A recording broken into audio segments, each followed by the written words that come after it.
লালবাগ মহকুমা আদালত থেকে জামিন, আইনি স্বস্তি পেলেন আইএসএফ জেলা সম্পাদক।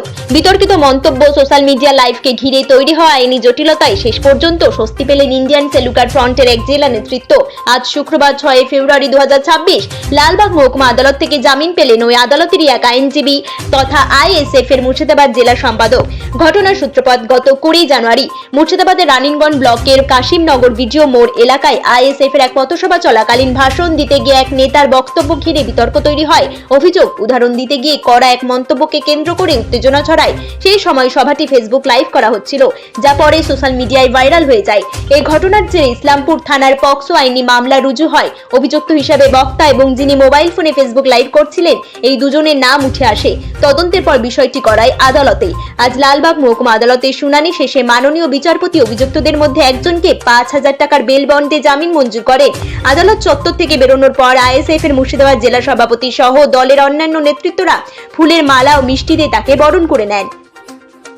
এই প্রসঙ্গে সংবাদ মাধ্যমের মুখোমুখি হয়ে আইএসএফ এর জেলা সভাপতি ও আইনজীবী কি বলেন, সে সব বিস্তার জানতে থাকুন আমাদের সঙ্গে।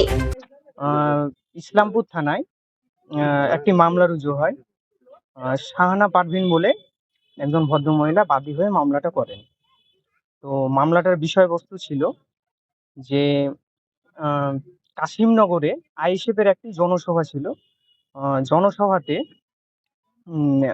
ওনার যেটা বক্তব্য সেটা হলো আমাদের রানীনগর 2 এর বিধায়ক মাননীয় সৌমিক হোসেনের নিজের এবং তার 3 নাবালিকা কন্যাকে মানে কুরুচিকর মন্তব্য করা হয়, তাদের এগেনস্টে কুরুচিকর মন্তব্য করা হয়।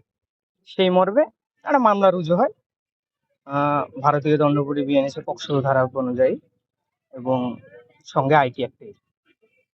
এবং আজকে সেই মামলার হিয়ারিং এর ডেট ছিল। আমি লয়ার হিসাবে অ্যাপয়েন্ট ছিলাম।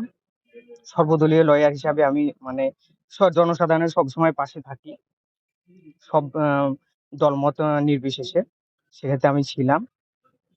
তো সেখানে স্যার কেসের মেরিট বিবেচনা করেছেন, করে আজকে বেলটা দিয়েছে এলডিএজি রে সাহেব, আমাদের মাননীয় এডিজি সাহেব শ্রী জিতেন্দ্র গুপ্ত বেলটা আমাদের দিয়েছে। জিতেন্দ্র গুপ্ত উনি বেলটা দিয়েছে। আমার নাম নাকবুল সরকার, নিকনেম হলো রানা। আমি লালবাগ কোর্টের আইনজীবী। আচ্ছা, কি ঘটনা ঘটেছিল একটু বিস্তারিত ভাবে বলুন। আমাদের রানীনগর 1 ব্লকে মানে 63 রানীনগর বিধানসভায় কিছুদিন আগে আমাদের জেলার যিনি সেক্রেটারি অ্যাডভোকেট অলিউল ইসলাম সহ জলঙ্গির অবজারভার করিউল ইসলাম, এনারা একটা আমাদের পথসভা ছিল। সেই পথসভায় যাই হোক বক্তব্যের মধ্যে দিয়ে কিছু বলেছিলেন বিধায়ক সৌমিক হোসেনের মেয়ের সম্বন্ধে, এবং সেটিকে নর্মাল একটি বিষয় তিনি তার ক্ষমতার বল দেখিয়ে আমাদের দুটো নেতৃত্বের নামে পক্সো আইনে রানীনগর ইসলামপুর থানায় মামলা দায়ের করেন, এবং সেটি আজকে বিচারাধীন ছিল। আজকে আমাদের যিনি জজ সাহেব ছিলেন এডিজিএম লালবাগ কোর্ট, ইনি আমাদের ম্যারিড আমাদের সম্পূর্ণ যেগুলো বাইট ছিল শোনার পরে আমাদের বাহাদুর সৈনিক অ্যাডভোকেট অলিউল ইসলামকে জামিন দিয়েছেন।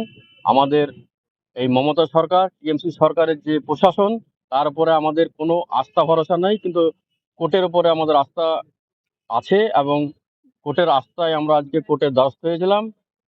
মাননীয় বিচারপতিকে আমরা অসংখ্য ধন্যবাদ জানাই, এবং সাথে সাথে যিনারা আমাদের কর্মী ও নেতৃত্বের হয়ে লড়াই করেছেন সেই সব অ্যাডভোকেটকেও আমরা অসংখ্য ধন্যবাদ জানাই।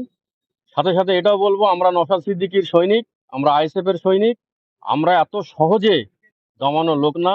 প্রশাসন যদি মনে করে পুলিশ যে ধমকি চমকিয়ে তৃণমূলের ঝান্ডা ধরাবো, টোটাল তারা ভুল চিন্তা ভাবনা।